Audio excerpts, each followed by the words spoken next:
Perkenalkan, nama saya Nur Samsi SSI, mahasiswa PPG dalam jabatan B3 Universitas Muhammadiyah Malang tahun 2022 sekaligus guru MTS Muhammadiyah Tongko, Kabupaten Endrekang, Sulawesi Selatan. Pada kesempatan ini saya akan melaksanakan PPL Aksi 2 kelas 8 dengan materi Sistem Gerak pada Manusia. Saya menggunakan model pembelajaran Problem Based Learning atau PBL moda daring. Saksikan berikut ini. Baca tulis mengerti banyak hal guru-guru. Sebelum kita memulai kegiatan kita pada hari ini, berdoa terlebih dahulu, doanya dimulai. Doa selesai. Oke, alhamdulillah kalau semuanya hadir. Biologi yaitu tentang sistem gerak pada manusia. Analisis jenis-jenis tulang, sendi, dan otot penyusun sistem gerak pada manusia. Adapun langkah-langkah yang akan kita lalui, ada 2 pertemuan, 3 yaitu melakukan penyelidikan atau penelusuran untuk menjawab permasalahan. 5 atau sintak kelima pada pertemuan kedua yaitu melakukan evaluasi dan refleksi proses dari hasil penyelesaian masalah. Menyerupai kandang, diduga ditelantarkan oleh keluarga. Sebuah video memilukan seorang pemuda lumpuh di Tangerang tinggal di Gubuk ditemukan warga. Viral di media sosial. Mirisnya, Semua akan mencari akar masalah dari video tersebut, kemudian dicari juga alternatif solusinya. Nanti dituangkan dalam LKPD yang Ibu sudah kirim tadi.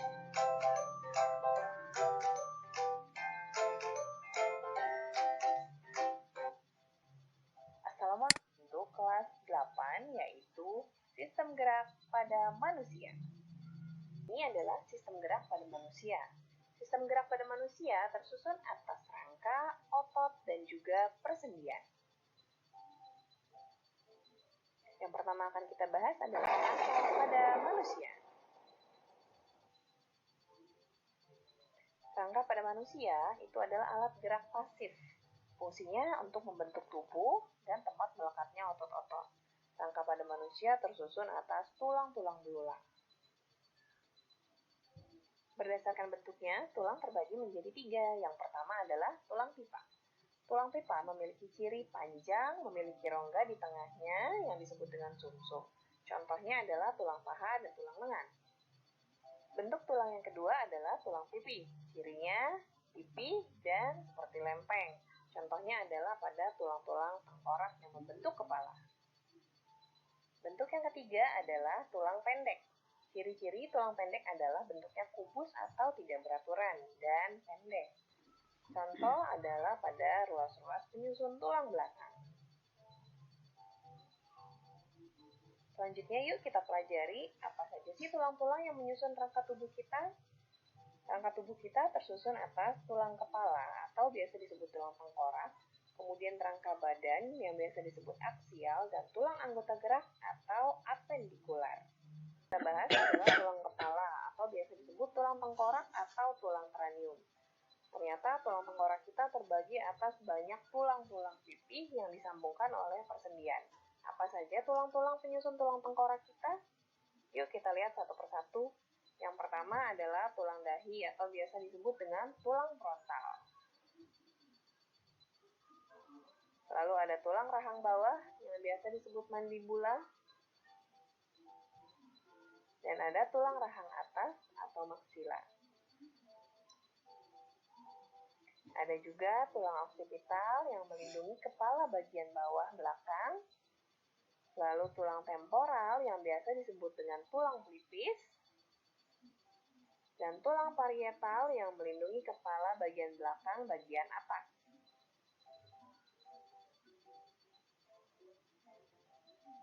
Kita lanjut ke tulang rangka badan atau aksial. Rangka aksial ini terbagi menjadi ruas-ruas tulang belakang, tulang rusuk dan tulang dada, gelang panggul, serta bahu. Bagian-bagian dari rangka aksial adalah ruas tulang belakang yang tersusun atas 1 ruas tulang atlas dilanjutkan 7 ruas tulang leher. Lalu ada 12 ruas penyusun tulang punggung, dilanjutkan dengan 5 ruas tulang pinggang dan juga tulang ekor. Selanjutnya, ada 7 ruas tulang rusuk sejati yang melekat pada tulang punggung dan tulang dada, 3 ruas tulang rusuk palsu yang melekat pada tulang punggung dan tulang rusuk di atas, dan 2 ruas tulang rusuk melayang yang hanya melekat pada tulang punggung saja. Dilanjutkan ada juga tulang dada yang terdiri dari manubrium sterni dan juga corpus sterni. Lalu tulang badan bagian bawah ada tulang panggul yang biasa disebut dengan tulang pelvis dan juga tulang kelangkang yang biasa kita sebut dengan tulang sakrum.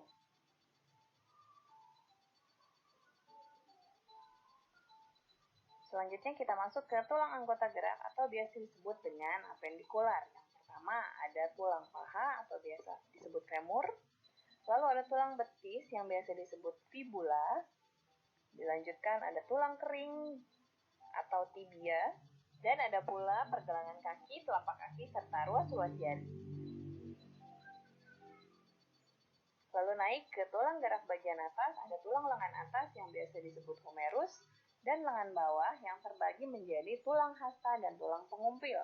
Tulang pengumpil disebut dengan radius, tulang hasta kita sebut dengan ulna, serta tulang pergelangan tangan, telapak tangan, dan ruas-ruas jari.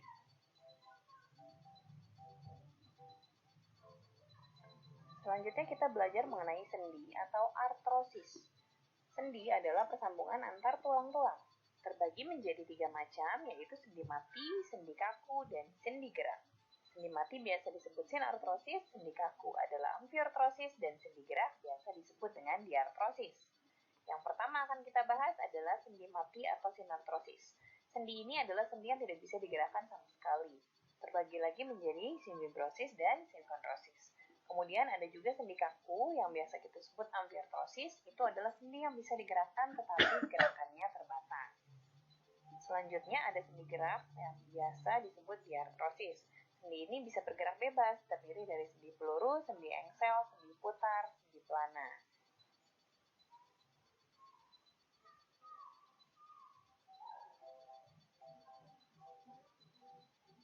Berikutnya kita akan membahas mengenai otot. Otot adalah alat gerak aktif pada manusia. Maksud dari alat gerak aktif adalah otot memiliki kemampuan kontraksi untuk menggerakkan rangka. Jadi tulang adalah alat gerak pasif yang digerakkan oleh otot, sementara otot adalah alat gerak aktif yang menggerakkan tulang-tulang. Otot terbagi menjadi 3, yaitu otot polos, otot lurik, dan otot jantung. Berikut perbedaan antara otot lurik, otot polos, dan otot jantung. Otot lurik memiliki bentuk yang memanjang silindris, memiliki banyak inti di bagian tepi, geraknya sadar, memiliki reaksi yang cepat dan mudah lelah.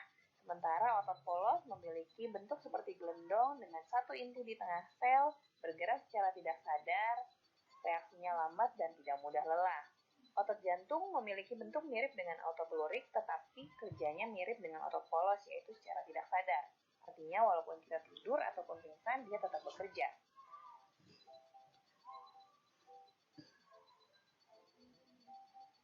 Selanjutnya kita akan membahas mengenai gangguan-gangguan pada sistem gerak. Gangguan yang sering kali terjadi karena kebiasaan duduk yang salah itu adalah skoliosis, lordosis, dan kifosis. Skoliosis disebabkan oleh kebiasaan duduk yang menyamping, sehingga tulang punggung menjadi bengkok ke arah samping. Kemudian lordosis disebabkan karena duduk di meja yang terlalu tinggi, sehingga tulang punggung membengkok ke depan. Kemudian kifosis disebabkan oleh kebiasaan duduk di meja yang terlalu rendah sehingga tulang punggung membengkok ke belakang. Gangguan sistem gerak yang berikutnya adalah rachitis, yaitu tulang yang rapuh akibat kekurangan vitamin D pada masa pertumbuhan. Kemudian osteoporosis yang disebabkan oleh adanya pengapuran tulang. Gangguan pada sistem gerak juga bisa terjadi pada kelainan sendi. Contohnya adalah osteoartritis yang disebabkan oleh peradangan sendi atau terkikisnya lapisan pelindung di bagian sendi. Ada pula kelainan otot, yaitu tetanus. Tetanus adalah penyakit yang disebabkan oleh infeksi bakteri Clostridium tetani yang menyebabkan gangguan pada proses kontraksi otot, sehingga otot yang sudah berkontraksi tidak bisa kembali melakukan relaksasi.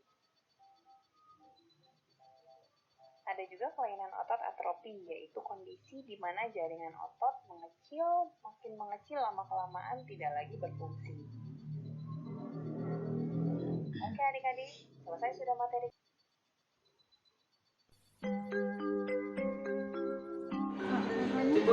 Karena kondisi tubuhnya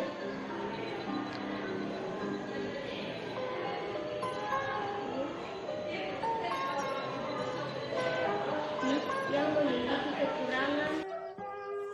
Pagiku cerah, matahari bersinar, ku gendong tas merahku di pundak.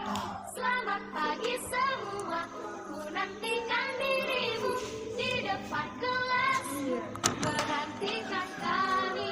Guruku tersayang, guru tercinta, tanpamu apa jadinya aku? Tak bisa Manusia dapat melakukan aktivitasnya sehari-hari tergantung kepada kondisi tubuhnya. Kondisi tubuh yang sehat dapat memunculkan aktivitas dengan maksimal. Selain kondisi sehat, salah satu faktor utama dapat bergerak adalah bagian A, hiposis, B, lordosis, C, skoliosis, D, cara duduk yang baik. 5. Analisis gambar tersebut dan bagaimana cara menanggulanginya. A. Hiposis termasuk keadaan tulang punggung yang condong ke arah depan, lembung atau bisa dibilang membungkuk. B.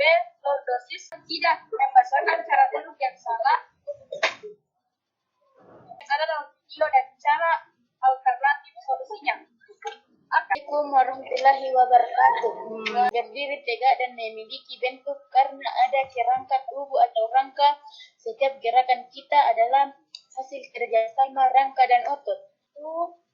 Ini terdapat tabel, yaitu ada tulang selangka, yaitu seperti di tulang bahu, tulang lengan, tulang pengumpil, tulang hasta, tulang lutut, tulang betis, tulang jari kaki, tulang tengkorak, tulang dada, tulang rusuk, tulang pinggul, tulang ruas jari, tulang paha, dan terdiri atas sendi yang ditunjukkan dalam gambar tersebut.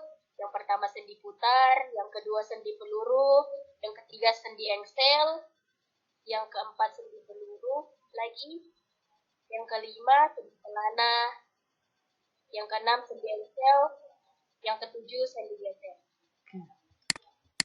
Memperkuat otot perut dan punggung. Pertahankan berat badan yang sehat.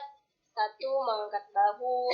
2. Latihan memilih. Bisa kita tarik dari pembelajaran kita mulai dari pertemuan pertama, memberikan bentuk pada tubuh, menopang tubuh, melindungi organ dalam dan tempat menempelnya otot, dan sebagai tempat pembentukan sel darah. Itu yang pertama. Kemudian yang kedua, sendi yang dapat digerakkan adalah sendi engsel, sendi pelana, sendi geser, sendi putar, dan sendi peluru. Kemudian yang ketiga, ada 3 jenis otot yang menyusun tubuh manusia, yaitu otot rangka, otot jantung, dan otot polos.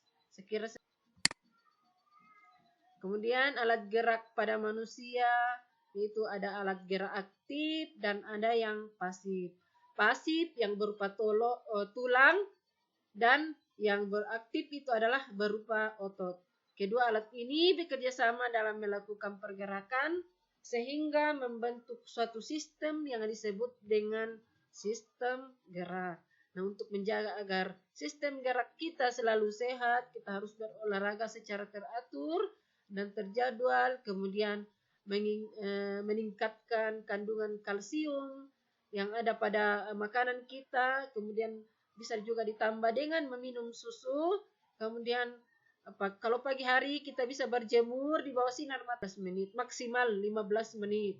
Kemudian menghindari sikap tubuh yang salah seperti duduk yang salah, mejanya terlalu dirimu di depan kelasmu, menantikan kami. Guruku tersayang, guru tercinta, tanpamu apa jadinya? Waalaikumsalam warahmatullahi wabarakatuh. Bisa baca tulis, mengerti banyak hal. Guruku